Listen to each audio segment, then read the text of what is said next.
Got to roll out a little bit earlier for the heading that you want, so you don't overshoot it.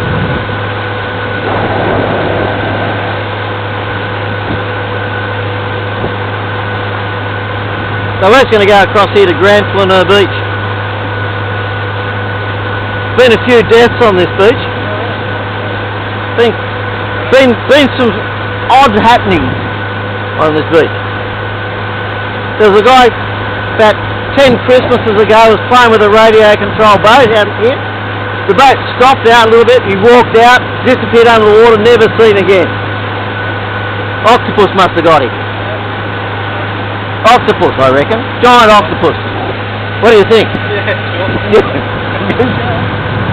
There was a guy down here swimming 2 greyhounds one morning, letting his dogs have a swim, end up with a greyhound and a half. The back end of one greyhound got missing. Something bit the arse off his greyhound. Octopus again, I think.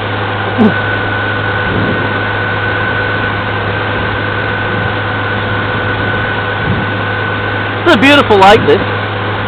The whole lake system in here is an 8-knot zone. It's just gorgeous. You come down here on a Saturday, there's lots of sailing boats. There's a sailing club operate here, off this beach. But it's really lovely. People come down here and sail, and they kayak, and then you get the idiots who come down on jet skis who roar around the joint, make fools of themselves, and get themselves into a lot of trouble. Because the police just stand here with the video camera, video them, get the rego number, go back to the office and send them the fines in the mail. So by Wednesday they've got this horrendous fine here.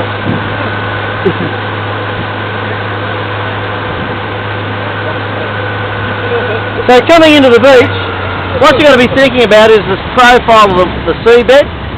It's going to be exactly what you see above the water is usually what's happening below the water, exactly the same. It's just the reciprocal of it. So you see it comes down quite steeply, then levels out. So it's going to come out quite level and then drop off. Right, so we're in 6 metres right here. How close to the beach do you think I can get? Slowing down, just come back to idle ahead. How close to the beach do you think I can get? Right on it? Let's see. So now I'm 4.5 metres. Last time I was here, there was all these people exercising up here. They made me feel quite inadequate. There's still a couple up there now. So here's the beach coming up. 3 metres of water. It's not always a sheet of glass in here, by the way. It can get pretty wild. Especially if there's a westerly blowing, it gets quite a bit of fetch on it out of the west. It gets very choppy. So I'm going to trim the engine up to the shallow drive position about here. There it is right there. Still in gear, so I can steer it. If the propeller's not turning, you can't steer them. Right? So come back into neutral about here, just let the boat coast in. Wash off the speed as it comes in. You can use a little bit of reverse to help it slow down if you want.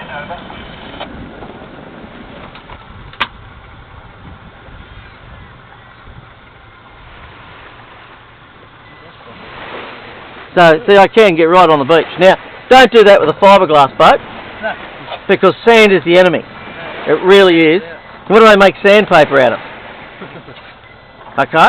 If you get that on your, and your boat works on the sand with a gel coat, it just takes the gel coat straight off, you know, and ruins your boat. So, if you're in a fiberglass boat, you probably want to anchor the boat in about 1 metre of water. So what you do is come out here somewhere, drop an anchor out the stern, another one out the bow, and let the boat sit here where it's floating, walking. But always keep your propeller out in deeper water. Don't have it stern in, because if the tide goes out, you're in trouble, aren't you? If you see the tide running out and it pops in deeper water, there's a pretty good chance you'll get it out, right? So now, at the moment, we're only getting 1.5 metre tides, but the other day we were getting 2 metre tides. Now, 2 metre tides really catch people out, because you can come up here where normally where you think the water would be, you know. Well, it's exceptionally high today, it's up near the grass, so you go up there and get off the boat, you know, you might go up the shops and buy a sandwich, a soft drink or something. The tide's running out, with these big tides, it runs out exceptionally quickly. You'll be surprised, by the time you're eating your sandwich, you're in trouble, right? So you just can't do that. You've got to, you know, keep an eye on it. put it in a situation, maybe put it in a metre of water. So if you're going to be away for half an hour or so, you've got a bit of leeway in it. So we're going to anchor the boat. We'll just come out here a bit deeper and give it anchor our boat. There's some crap in the lake today. I wouldn't swim in here, by the way. There's a sewage outlet up on the other side of the weir at Liverpool at Glenfield that has all sorts of problems with it. It's got major failures in the last few weeks, pumping issues, and it's just almost pure shit going into the George River. That's why it's this colour. So I wouldn't be swimming or towing kids water skiing in it. I wouldn't eat any fish out of it at the moment. Before that happened, the river was in pretty good condition. So you see how I just backed the boat out? Get used to driving your boat backwards. When you're going astern, turn around, face the back of the boat, watch your outboard motor. Wherever you aim that outboard motor with your propeller, if you've got a leg, that's where the boat's going. So it'll go right round really tightly. When you're going astern, the pivot point of the boat moves right down back here. Going forwards, it's here.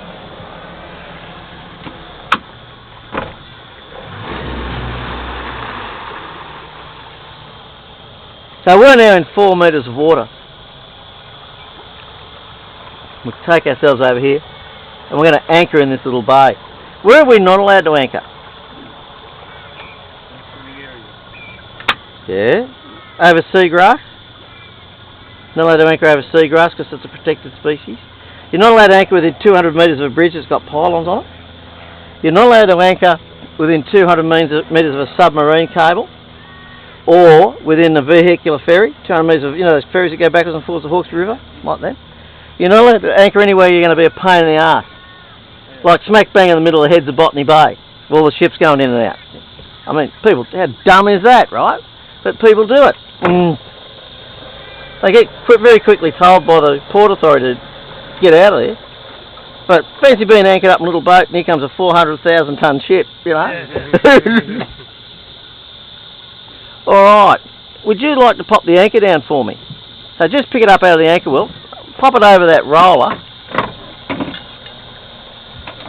You know, I don't know if it's today or tomorrow, it's the anniversary of the sinking of the Voyager. That's it, let it go, all the way to the bottom, all the chain goes out. When the rope stops, now we're in, so we need about 16 metres of rope out. So 3, maybe 12 would be better, 3/4 of 12, so about 12 metres. I'm just going backwards, we're not putting any load on it, we're just letting the rope out. Okay, that should be enough. So put a couple of turns around the base of that cleat, just go round the bottom of it twice, and then put a couple of 8s on the top, and that should hold us here.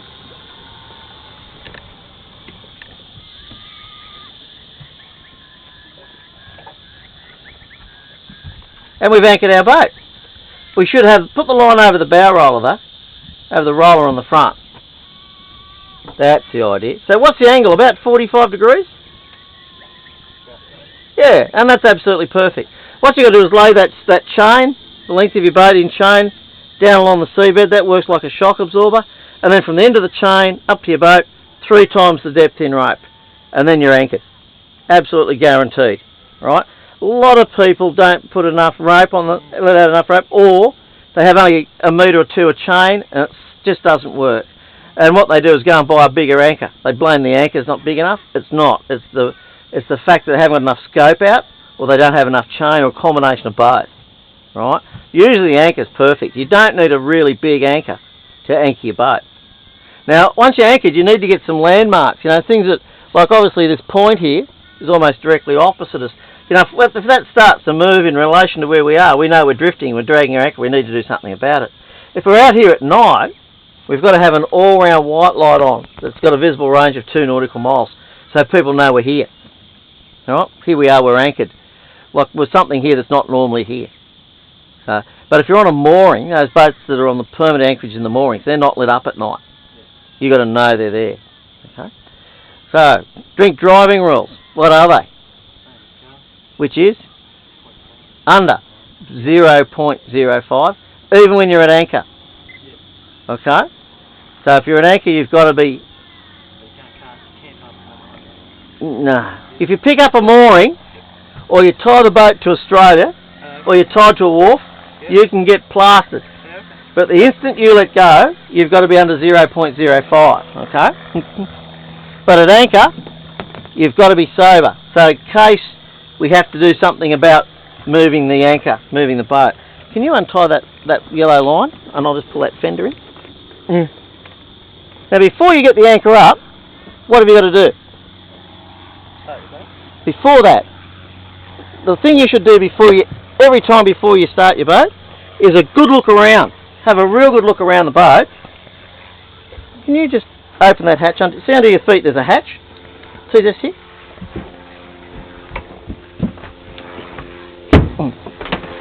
What we need to do before we start the boat is to have a good look around, make sure there's nothing in the water, no ropes and no people. Because we don't want to have a propeller strike with somebody, do we? And we don't want, if there's a rope in the water, don't want to get that tied up around our propeller. So you do a quick inspection all the way around, make sure it's clear, and then start your motor. Make sure that your steering works. Make sure you're in command of the vessel. The fact that you've got reverse and you've got forward, alright? That you're okay. I'm in command of the boat. So now we can get the anchor up. So it shouldn't be too heavy. Untie it off the cleat first. Just go nice and slowly as you pull it up. And if there's any mud or rubbish, you might have to teabag it a little bit. So just give it a pulse of forward to put the boat over the top of the anchor. So he's just lifting the weight of the rope, not dragging the boat to it.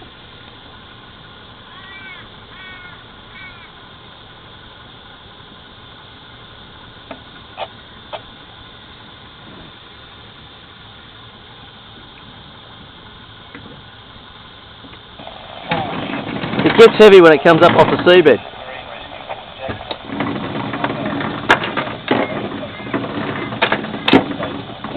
So your anchor is your emergency parking system. So if you've broken down, if you can't paddle yourself to shore, get your anchor down. It's like a handbrake. So you're not, then you can try and work out what's why the boat doesn't go, and you're not really worried about where the boat's going. You know, if you're in that sort of stressful situation, you don't want 2 or 3 or 5 things to have to manage.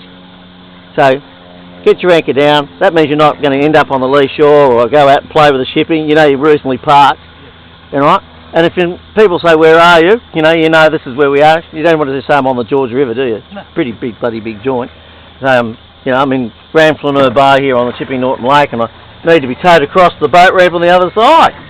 Because, you know, the engines she's gone are broken. Alright.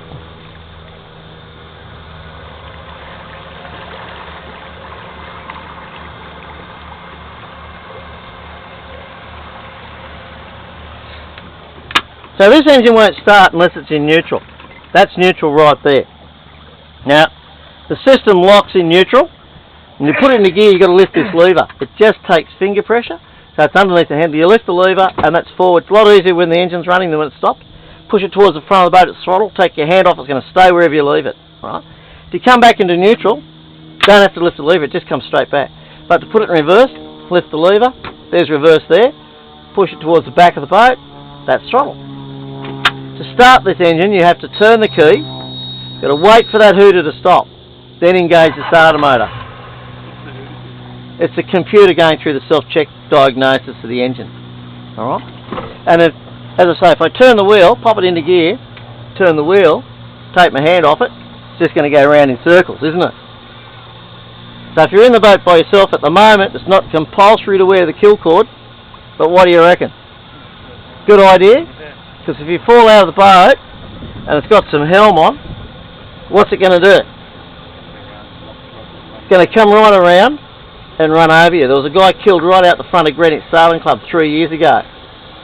Just that exact thing happened. Fell out of his boat, no life jacket on, not kill cord, boat came in front of everybody at the Sailing Club, came around a big circle, ran over him, killed him, and then the boat continued on, doing this down the harbour. The water police ended up coming up alongside it and just pushing it up on the rocks just to try and stop. No one could get in it. It was doing about 25 knots. Alright? How did he call that? It was a centre console boat, and apparently he bent over to do something, and as he did, his bum hit the throttle because he was only going slowly, and it went to full throttle or fast, out he went, either over the side or out the back corner, and then the boat came around and got him. If you've got the kill cord, now what happens? You're wringing wet, you're cold, you're cranky, but you're still alive. Right? But the other problem is that you'll be surprised how hard it is to catch a boat that's been blown along by the wind. Now, if that's not in there, it'll make all the right noises, but it won't start, right? Now, I've driven all the way from here up to Newport to put this in for somebody. And I'm saying, have you put the kill switch in? Yeah, what do you think I am, an idiot? So, alright, so I drive all the way up there, do this and start the engine. And so what do you think? Are you an idiot?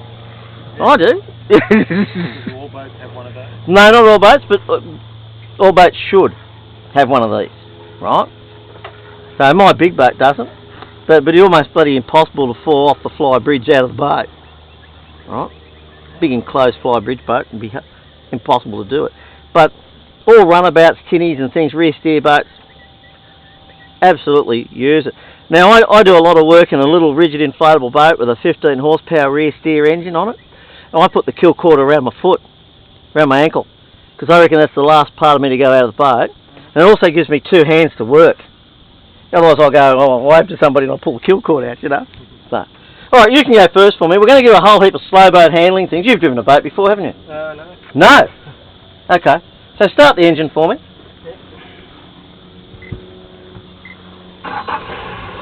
Fantastic. Now you might find it easier to stand up and drive, because walking through all these people on the front makes it a bit difficult. So pop it into gear.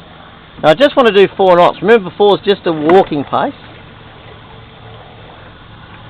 So that's the idea. There's the speed right here. So 4 knots. So 4 is just walking.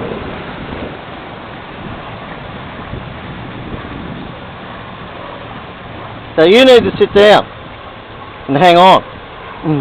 Otherwise we might lose you overboard. Especially if I've got a beginner driving, you need to be hanging on. That's good. I just said, see that island dead ahead? Steer the boat straight at that island for me.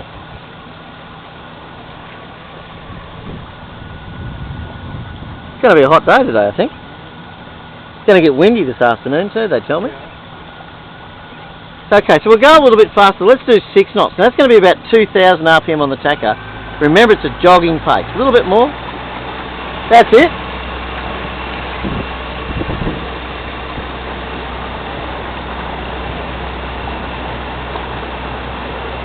Fantastic.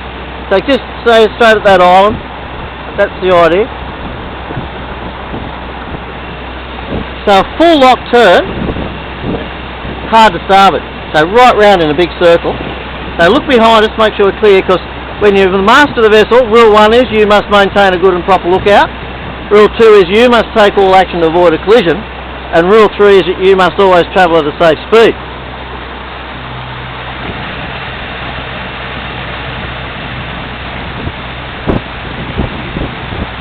That's it, right round and roll out heading for that island for me.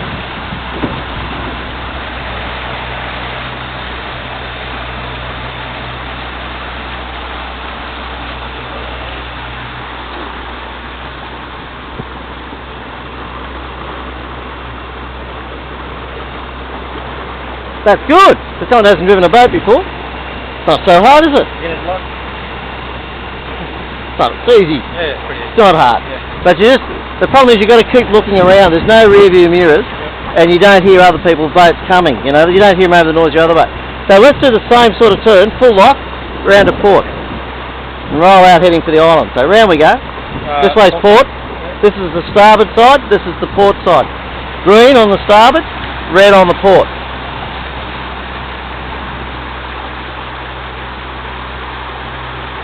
So right now we're the give-way boat, because we've got to give way to our right.